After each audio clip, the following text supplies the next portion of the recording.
Olá, tudo bem? Mais um dia, ou melhor, o último dia do nosso devocional.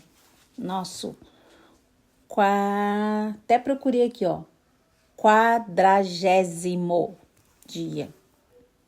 Quando foi a última vez que você falou 40º? 40º dia, e aqui eles falam isso mesmo, olha ali, 40º dia, vivendo e não apenas sonhando. 40º. Nessa jornada de 40 dias de despertamento que nós fizemos aqui juntas. E chegamos ao final. E o tema aqui que eu já mostrei para vocês é vivendo e não apenas sonhando. É bom sonhar, irmãos, mas melhor é viver, né? O sonho. A vida é cheia de mistério que nos encantam, impressionam e às vezes nos silenciam. Dentre esses mistérios, há um em particular que sempre gerou reflexões e ponderações. Por que para algumas pessoas o conhecimento adquirido se transforma facilmente em realizações no caminho da vida, enquanto para outras gera apenas informação, sem a aplicação correta? A vida é mais que um sonho, a vida é a maior dádiva de Deus, dada para ser desfrutada em cada instante. Você já parou para refletir isso? A gente vê muito isso dentro da igreja, sabe? Mas isso acontece na vida circular, qualquer lugar que você vai. Qualquer lugar que tem conhecimento e informação, são duas coisas que você tem para você, vamos dizer assim, disponível para você, e você que vai decidir o que você vai fazer com eles. Você tem conhecimento e você tem informação. O que é que você vai fazer? Então, a gente vê muito isso aqui dentro da igreja. A gente ministra a palavra para todos. Passamos para todos conhecimento, passamos para todos informações. Porém, pouquíssimas pessoas colocam em prática. E outras até colocam metade em prática, sabe? Não aplicam da maneira correta. Então, o que eu faço, o que você faz com o que nós ouvimos, com o que nós aprendemos, vai fazer toda a diferença na nossa vida. Vai fazer toda a diferença na nossa vida. Não adianta só você saber como é que faz e você não fazer, não vai mudar nada. É isso que acontece hoje dentro da igreja, mas é isso que acontece também na minha vida. Uma coisa muito simples, mas se torna um obstáculo muito grande. Todos nós sabemos que nós temos que orar. Nós sabemos que a oração é um momento de comunhão, um momento de intimidade, é uma oração que eu vou me encontrar no coração de Deus, eu vou descobrir os pensamentos dele, é através da intimidade, através da oração. Isso nós conhecemos e temos essa informação. Agora, quantos de nós aplicamos da maneira certa? Quanto de nós realmente dedicamos um momento para isso? Dedicamos um momento para nós entrarmos no nosso secreto, no nosso lugar de intimidade, estar ali na presença só do Senhor. A gente até ora. A gente ora, sim. Mas a gente ora com a televisão ligada, a gente ora com outra pessoa do lado, a gente não tem aquele momento de intimidade, de secreto com Deus. Então, o que eu faço com o que eu aprendo é o que vai determinar as mudanças que vai ocorrer na minha vida. Se você aprende um monte de coisa, mas não aplica nada, não vai ter transformação. E é isso que a gente vê dentro da igreja. Às vezes um desponta aqui, mas é para todos. Por que nem todos tomam posse? Por que nem todos aplicam? Porque isso é a maior pergunta interrogação que tem na nossa mente. Por que se a gente está batendo na tecla ali 30 dias sobre um assunto e pouquíssimas pessoas colocam aquilo ali em prática? É a decisão que você faz com a informação e com o conhecimento que você tem que vai trazer as mudanças para sua vida. Olha que isso é muito sério, viu? Senão você só tá ali dentro. Sabe aquelas pessoas que só compram livro, mas não lê nenhum? Você só vai comprando as coisas, você só vai adquirindo. Tem um bicho voando aqui, acho que espero que não seja uma barata. Parei o vídeo, mas não achei. Acho que não era nada, não. Enfim, vamos continuar aqui. Estamos nos aproximando no final dessa jornada de despertamento, mas precisamos redobrar a atenção para não perdermos as sementes que recebemos ao longo deste período. Você já viu quantas coisas a gente falou, de quantos assuntos a gente passou, a gente meditou.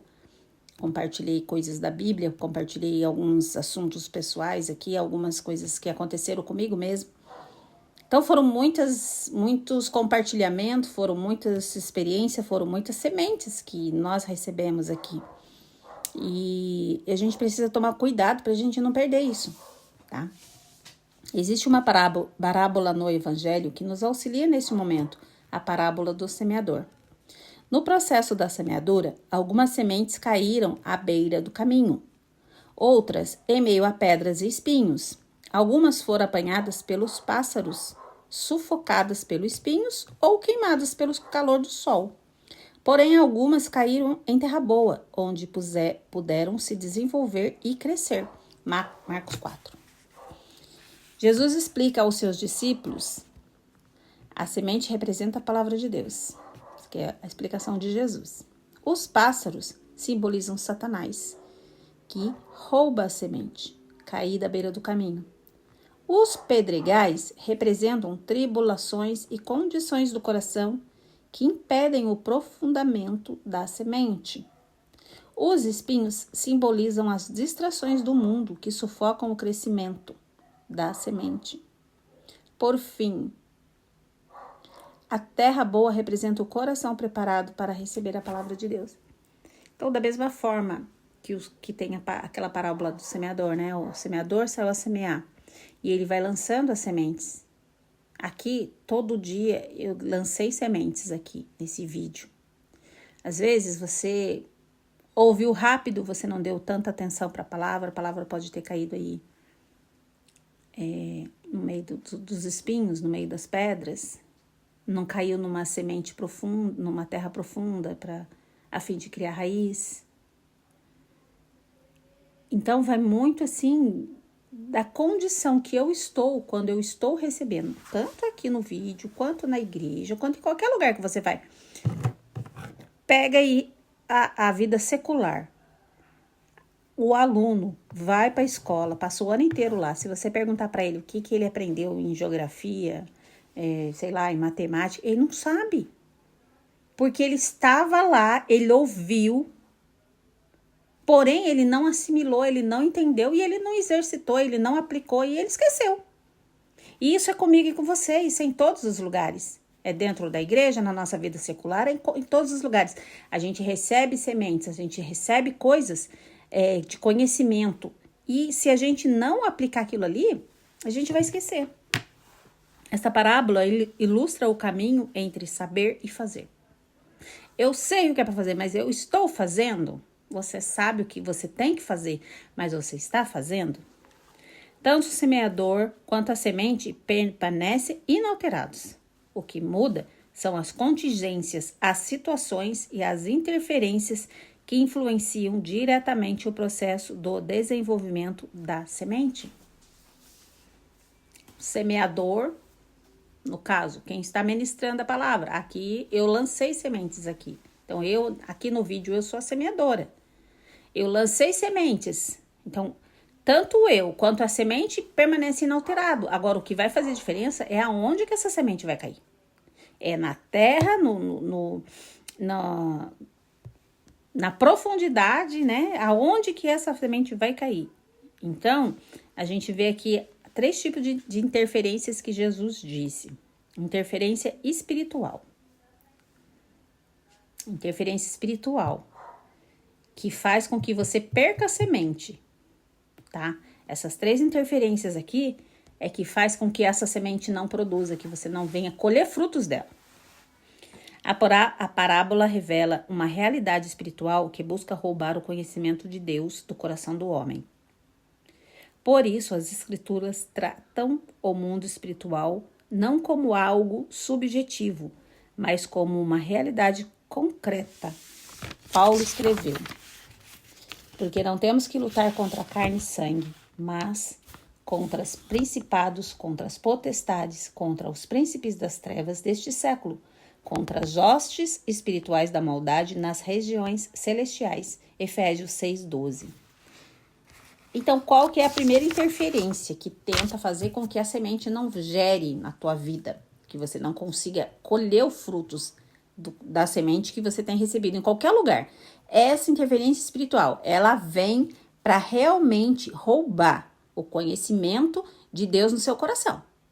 Esse é a interferência espiritual.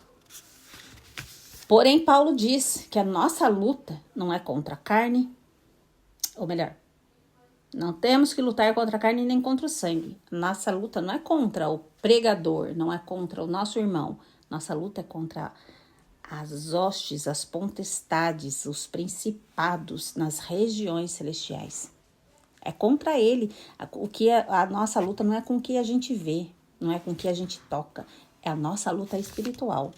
As condições impróprias de alguns corações podem estar ligadas diretamente a ações espirituais que procuram roubar as boas novas de Deus e, consequentemente, a vida abundante que Cristo nos trouxe. Essa interferência espiritual aqui, muitas vezes, são raiz de amargura, falta de perdão, coisas que não foram confessadas, coisas que não foram arrependidas. Então, são interferências que agem na potestade, que age nos principados, que ela vem para roubar a palavra de Deus semeada no nosso coração. A interferência pessoal.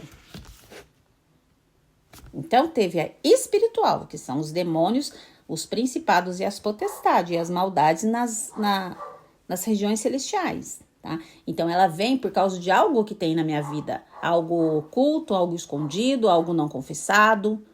Então, ela vem e rouba a palavra de Deus. Já a interferência pessoal, a semente caiu entre pedras, representa um coração cheio de bloqueios que impedem o florescimento da palavra de Deus. O apóstolo Paulo escreve: mas segundo a dureza do teu coração, impenitente, entesouras para ti no dia da ira e da manifestação do juízo de Deus. Romanos 2:5. O cuidado pessoal com a mente é essencial para viver uma vida de realizações em Deus. Muitas vezes, o bloqueio na vida do cristão resulta de um coração dividido, contaminado, sobrecarregado por preocupações e desejos mundanos, que impede a ação transformadora de Cristo. Olha isso, como a nossa mente. Lembra que nós falamos disso aqui em algum dia? Que nós precisamos renovar nossa mente, nós precisamos ter a mente de Cristo, nós precisamos ter a nossa mente lavadas pela palavra de Deus. Porque a semente que cai entre as pedras, ela representa um coração cheio de bloqueio, um coração cheio de vontades mundanas, um coração cheio de ira, cheio de raiva, cheio de rancor. Isso sou eu, é a pessoa. Então, a pessoa precisa se avaliar e entender que enquanto ela tiver com aquele coração endurecido, com aquele coração cheio de raiva, cheio de ódio, a semente não vai brotar. Porque ela vai cair nesse coração. Como que ela vai achar uma terra fértil aí para germinar? Não vai. Então, a nossa mente, o nosso coração, a gente precisa ser lavado pela palavra de Deus. A gente precisa tirar todas as coisas que ainda resta na nossa vida de mundo. Porque resta, irmãos. Às vezes está escondidinho lá, mas tem. A gente precisa pedir para o Espírito Santo nos mostrar. Porque a gente precisa saber o que é que tem bloqueado as bênçãos na minha e na sua vida. A gente precisa saber disso. Então, tá falando aqui que o cuidado com a mente é essencial para viver uma vida de realizações. A gente não pode ter o coração dividido. Eu era do mundo. Jesus me resgatou, Jesus me transportou do reino, do império das trevas para o reino da luz. Eu não posso ficar em cima do muro, decidindo para que lado eu vou. Não, eu já fui arrancada do império das trevas. Hoje eu faço parte do reino da luz. Eu não posso ter meu coração dividido, eu não posso ter dúvida contra isso. E tudo que ainda resta na minha vida de mundo precisa cair por terra para que a palavra venha germinar, para que eu possa viver os frutos, colher os frutos dessa semente que é lançada na minha e na sua vida diariamente. E tem a interferência circunstancial, a influência externa, os espinhos que sufocam a semente. É uma das causas do fracasso no processo de concretização da sabedoria e da vontade de Deus no coração do homem. O mundo, com seus entretenimentos e distrações, frequentemente impedem o crescimento e a frutificação da palavra de Deus. O mundo, com seus entretenimentos e distrações, impede, irmãos, impede o crescimento e a frutificação da palavra de Deus em nossa vida. Quem se conforma com o sistema mundano acaba perdendo a profundidade necessária para grandes realizações em Cristo, para a glória de Deus. A gente precisa, de uma vez por todas, romper com o sistema mundano. Nós estamos do mundo, mas não fazemos parte dele. Nós estamos aqui, mas a gente não faz parte desse. Nós somos separados daqui. Lembra que nós, na nossa pátria não é essa. Nós não somos daqui, nós somos seres celestiais. A gente é representante de Cristo aqui na Terra. Então a gente não faz parte, a gente não pode deixar que as distrações, os entretenimentos, as coisas que o mundo coloca como que é legal, como faz parte, como que nada a ver, faça parte da minha vida e da sua. A gente não pode, a gente tem que romper com essas coisas que têm roubado a palavra de Deus no nosso coração. Qualquer pessoa que ignore essas interferências no caminho entre saber e fazer receberá a palavra apenas como informação, sem transformá-las em frutos ou realizações práticas. A semente foi lançada, as oportunidades foram dadas. E a pergunta é, o que faremos com as sementes que Deus nos concedeu nessa jornada de 40 dias? A última fala do autor aqui, do pastor Samuel, é o que você vai fazer com cada lição, com cada semente dessa jornada de 40 dias. De repente, em algum dia você não estava tão bem, você estava aí numa adversidade, numa dificuldade, no meio de uma tribulação. De repente, alguma semente caiu aí no meio dos pedregais, caiu no meio dos espinhos. Mas eu creio que muitas caíram numa terra fértil, numa terra boa. Agora, o que é que você vai fazer com tudo isso? Porque não pode ser só 40 dias. Não, mas aí tem que continuar. Tem que ser daqui para frente. O que você teve de conhecimento até aqui, se você aplicar daqui para frente, que vai trazer frutos para a sua vida e para a minha. A aplicação. Que este último dia seja o primeiro de muitos outros dias de renovação e despertamento, para que todos os nossos dias sejam repletos de vida abundante, glorificando a Deus e abençoando os nossos semelhantes. Então, tudo que nós aprendemos aqui, todas essas sementes que nós compartilhamos nesses 40 dias, acabou. Nesses 40 dias é para trazer uma mudança, uma transformação, tanto na minha vida quanto na vida dos que estão ao meu redor. Não pode ficar só nesses 40 dias. Amanhã, se você se sentir necessidade, vai lá no YouTube, começa a assistir de novo. Aí, pastora, eu vou assistir tudo de novo? Assista quantas vezes? Você acredita? Vou contar uma coisa pra vocês. Vocês acreditam que eu assisto o vídeo? Eu coloco lá dia 1, dia 2, sei lá, eu coloco aleatório e eu escuto o que eu falei. Porque tem coisas que eu falo aqui que nem eu lembro o que eu falo. Porque tudo aqui é inspiração. Então, eu assisto os vídeos. Então, vá lá, assista quantas vezes necessária, mas não deixe esses 40 dias de despertamento que eles caiam no esquecimento de novo. E que você possa colher frutos desse período. Porque eu sei que vai dar frutos e vão ser frutos que permanecerão na tua vida. Amém? Deus abençoe o teu dia. E amanhã eu vou fazer uma resenha aqui, uma coletânea aqui de tudo que nós falamos para encerrar esse ciclo. Em nome de Jesus.